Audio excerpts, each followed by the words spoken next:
brothers and sisters, lend me your ears. Hear ye, the unanimous declaration of the 13 United States of America. When in the course of human events it becomes necessary for one people to dissolve the political bands which have connected them with another, and to assume among the powers of the earth the separate and equal station to which the laws of nature and of nature's God entitle them. A decent respect to the opinions of mankind requires that they should declare the causes which impel them to the separation. We hold these truths to be self-evident, that all men are created equal, that they are endowed by their Creator with certain unalienable rights, that among these are life, liberty, and the pursuit of happiness, that to secure these rights, governments are instituted among men deriving their just powers from the consent of the governed, that whenever any form of government becomes destructive of these ends, it is the right of the people to alter or to abolish it, and to institute new government laying its foundation on such principles and organizing its powers in such form as to them shall seem most likely to affect their safety and happiness. Prudence, indeed, will dictate that governments long established should not be changed for light and transient causes. And accordingly all experience hath shewn that mankind are more disposed to suffer, while evils are sufferable, than to right themselves by abolishing the forms to which they are accustomed.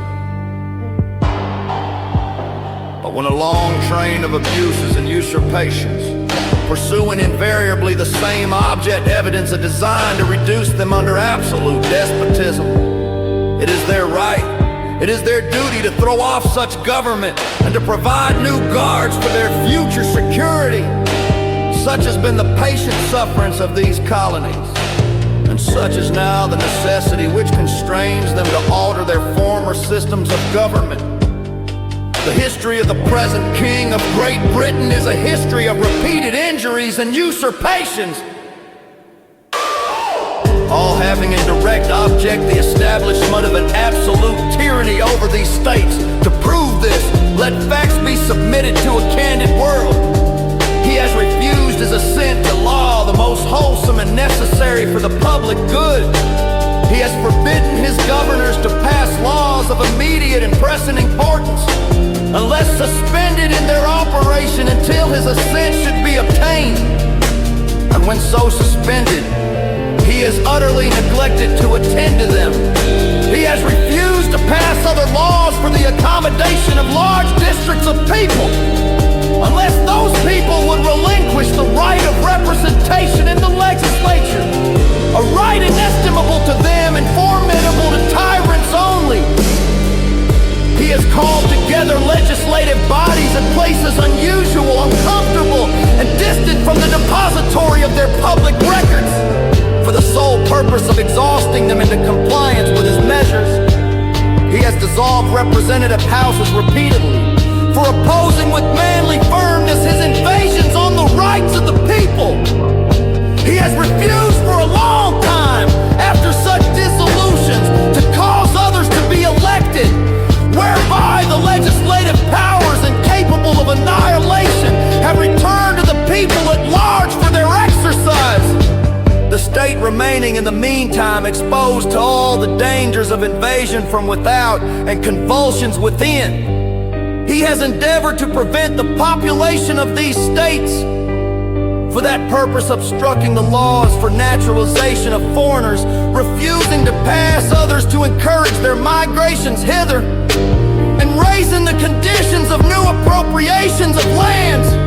He has obstructed the administration of justice by refusing his assent to laws for establishing judiciary powers. He has made judges dependent on his will alone for the tenure of their offices and the amount and payment of their salaries. He has erected a multitude of new offices and sent hither swarms of officers to harass our people and eat out their substance. He has kept among us, in times of peace, standing armies without the consent of our legislatures. He has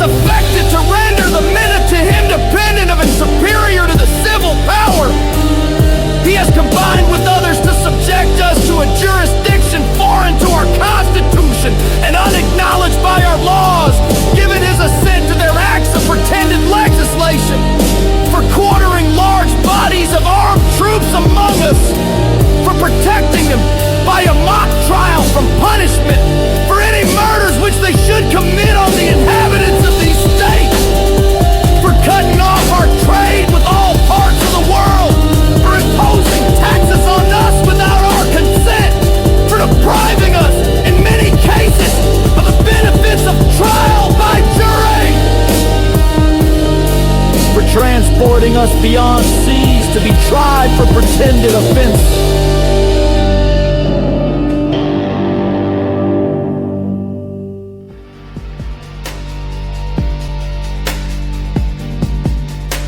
Abolishing the free system of English laws in a neighboring province, establishing there an arbitrary government and increasing its boundaries so as to render it at once an example and fit instrument for introducing the same absolute rule into these colonies, for taking away our charters, abolishing our most valuable laws, and altering fundamentally the forms of our governments, for suspending our own legislatures, declaring themselves invested with power to legislate for us in all cases whatsoever. He has abdicated government here by declaring us out of his protection and waging war against us. He has plundered our seas, ravaged our coasts, burnt our towns, and destroyed the lives of our people.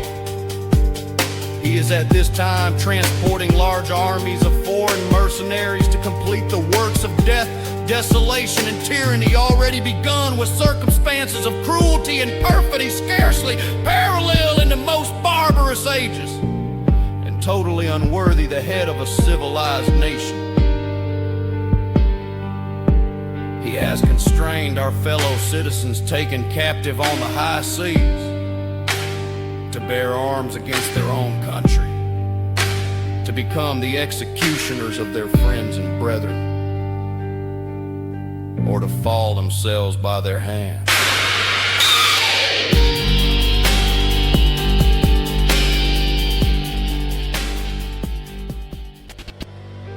In every stage of these oppressions, we have petitioned for redress in the most humble terms. Our repeated petitions have been answered only by repeated injury. A prince whose character is thus marked by every act which may define a tyrant is unfit to be the ruler of a free people. Nor have we been wanting in attentions to our British brethren. We have warned them from time to time of attempts by their legislature to extend an unwarrantable jurisdiction over us. We have reminded them of the circumstances of our immigration and settlement here. We have appealed to their native justice and magnanimity, and we have conjured them by the ties of our common kindred to disavow these usurpations, which would inevitably interrupt our connections and correspondence. They too have been deaf to the voice of justice and of consanguinity. We must therefore acquiesce in the necessity which denounces our separation and hold them as we hold the rest of mankind, enemies in war, in peace friends. We therefore, the representatives of the United States of America, in General Congress assembled, appealing to the Supreme Judge of the world for the integrity of our intentions, do, in the name and by authority of the good people of these colonies, solemnly publish and declare that these united colonies are, and of right ought to be, free and independent states, that they are absolved from all allegiance to the British Crown, and that all political connection between them and the state of Great Britain is and ought to be totally dissolved,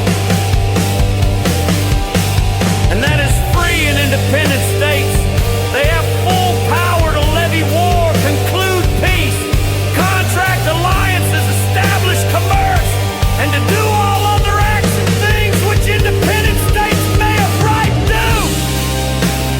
And for the support of this declaration, with a firm reliance on the protection of divine providence, we mutually pledge to each other our lives, our fortunes, and our sacred honor.